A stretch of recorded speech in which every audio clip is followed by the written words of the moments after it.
O capítulo começa com alguns peixes em um rio. Haviam 3 homens e o da esquerda lhe dizia: "Eu disse! O que tem de tão ruim querer um jantar de peixes, ao invés dessas merdas enlatadas?" O da direita questiona: "E como é que você vai pegá-los, hã?"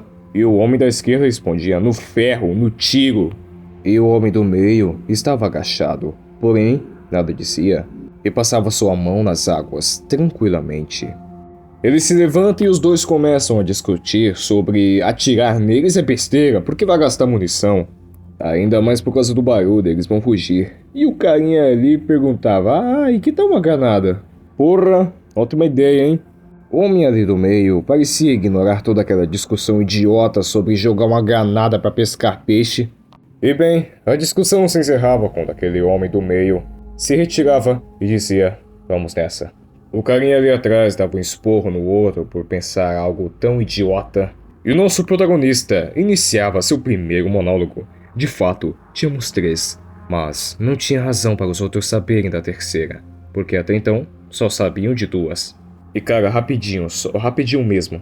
Esse arco é pura essência de Crossed 2008. Ele tem um estilo não só de arte, mas também de roteiro e de personagens que lembra bastante a primeira história de Crossed. É uma pena que ela tenha sido tão curta. Mas enfim, voltando aqui para o capítulo, ele prosseguia com seu monólogo, dizendo: "Era para eu fazer o que precisar quando chegar a hora." Esse era nosso primeiro capítulo, o que o mundo está se tornando. A caminhada do grupo prossegue, enquanto nosso protagonista dizia: "Olhando para trás agora, eu vejo que o erro que cometemos foi colocar todas as nossas esperanças crianças." E por falar em criança, renascimento, regeneração, um mundo novo, a porra de uma promessa dentro da porra de uma semente. O futuro, eu acho, Cristo, não admira o que eu fui para ela. Quem era aquele comediante? Aquele cara que disse: "Seus filhos não eram especiais?" O namorado da Anya morreu há um tempo atrás. Agora, Mark era tudo que sua irmã tinha. Eu observei essa noção fatal de trabalho. É mágica como o resto. E não pude ajudar além de crescer frustrado, sabendo o quão estranho as coisas ficariam. Não que isso importe agora, mas a memória da frustração permanece. O que fazíamos era passar nossos verões nas terras altas, nos vales onde ficava razoavelmente fresco. Então descíamos para procurar quando a neve começava a cair. Era nossa 4ª viagem ao sul. Os invernos ficavam mais duros e tentava não pensar sobre o que poderia estar respirando. Mas o frio limpava as cidades da ameaça. Mal vimos qualquer pessoa em Dundee, isso no ano anterior, e também em Edimburgo, que era praticamente uma cidade fantasma. Para animação, temos Rob e Alec. Eles são como rádio. Quando você fica entediado, você pode desligá-los. O coroa aí, John, costumava trabalhar em plataformas. Ele era o tipo de cara que eu procurava. Agora, o Harry era interessante. Ele dizia ser o príncipe Harry, como os reais Charles e seus filhos, herdeiros do trono, assim por diante. Ele parecia muito elegante, mas com um rosto desse não poderia ter certeza, e nunca teremos certeza se acreditaríamos nele. Ele disse que seus guarda-costas pegaram ele e seu pai e os levaram para Balmoral, mas eles foram pegos no exato momento que o helicóptero aterrissou, e a última vez que ele viu antes de ser puxado foi sua avó mastigando as bolas do Charles. E além do Harry, tínhamos encontrado fazendas e, bem, nada mais. Sem pistolas, apenas granadas que tirei de um soldado morto nos arredores de Falkirk, na qual Harry me mostrou como manejar. Rick era um bônus, afinal, ele foi um paramédico. E Pat, bem, ele era um inútil. E por fim, eu. Eles encontravam algumas ruínas, e ali parecia ser um bom lugar para descansar. E ali nosso grupo iria descansar. Mark parecia bem preocupado com Anya. A cena corta e eles estavam reunidos de frente para uma lanterna. Alec pergunta: "Por que você não se parece com seu pai, Harry?" E o mesmo lhe mandava calar a boca. Uma pequena discussão se inicia, mas nosso protagonista dizia em seu monólogo: "Penny e eu esperamos uma semana antes de partirmos." A cena seguinte era um flashback, aparentemente no primeiro dia da infecção. E nosso protagonista dizia em seu monólogo: "Escondidos no sótão, vimos muitos amigos sendo pegos na rua ou arrastados para nosso lugar. Para ter uma ideia de como as coisas funcionavam, você observa e seu cérebro rejeita, mas eventualmente você vai voltar para o círculo e aceita a única responsabilidade. As ruas começam a ficar vazias e a cidade começa a queimar. Todos estavam mortos, partindo, se escondendo ou explorando certas paixões inexploradas. E decidimos que já era a hora. A ideia seria nos movermos à noite e seguir a estrada principal de Glasgow. Não viajando nela, mas como uma guia para onde vamos. Mas parando para esconder a qualquer barulho nos custava preciosas horas de escuridão. E o grupo atrás de nós começava a nos alcançar. Não podíamos dizer quem estava nos procurando. Não queria descobrir do jeito difícil. Logo, a estrada estava para trás. O controle escorria pelos nossos dedos. Mesmo a gente agarrando, negando, recusando, exorcizando e amaldiçoando. A cena nos mostra o caos em uma estrada. E nosso protagonista dizia, então, o mundo ficou sangrento muito rápido. E foi assim também que eu a perdi. Porém, enquanto corriam, Penny se afastava dele. Ele ficava desesperado e dizia para ela não se mover.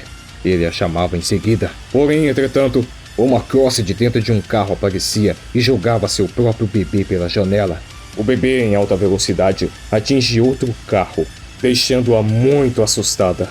O líquido vermelho dele atinge seu rosto. Nosso protagonista presenciava aquele bebê que estava infectado, muito assustado, numa cena que eu não posso nem descrever. E quando voltava para ver sua esposa, ele ainda assim pedia para que ela voltasse, mas ela já estava condenada à infecção, e ela parecia saber disso. E suas últimas palavras eram: "Eu te amo, Ian, eu te amo tanto." Ela mandava ele correr e ficar longe dela, e ela entrava na frente de um carro conduzido por um Crossed. E pela reação de Ian, você já deve imaginar o que aconteceu com ela. E assim se encerrava o nosso flashback. De volta ao presente, ele dizia, mas eu não podia correr. Eu andei. Andei fora da estrada e cruzei os campos. E se alguém me viu, estava tão ocupado com os seus problemas, ou se deleitando com os seus próprios para me ferir. Eu não lembro. Meus olhos não estavam vendo nada. Me afastei como sempre fazemos do horror, acreditando que a recusa de aceitar a realidade pode apenas negá-la, sabendo que isso anda inconstante, como passos atrás de nós. Eu andei até que a vasta e negra verdade tinha se recaído sobre mim, se tornando parte de minha existência, algo essencial. Então eu voltei, juntei o que restou de minha esposa e a enterrei. Assim como o resto, o único trabalho que eu já tive foi trabalhar em uma livraria. Muito pouco do conhecimento que tenho foi adquirido na prática. Eu não era forte, não era engenhoso, não era do tipo lutador. Mas eu era esperto bastante para me juntar a caras como Rick e John e fazê-los me escutar. No dia seguinte, se era observado através de um binóculo um pequeno grupo. Eles contavam mais de 40 deles. Poderia ser um grupo grande, ou 2. Então, eles presumiam que se eles vieram do norte, então não tinha ninguém no sul. Harry dizia que provavelmente eles não entendiam nada sobre direção. Mark pergunta se eles deveriam esperar que eles passem então. John dizia que sim, argumentando que não há necessidade de lutar com tantos. E o nosso protagonista pergunta se pelo menos pode acertá-los de longe. Harry então responde: "Eu tenho um cartucho e meio.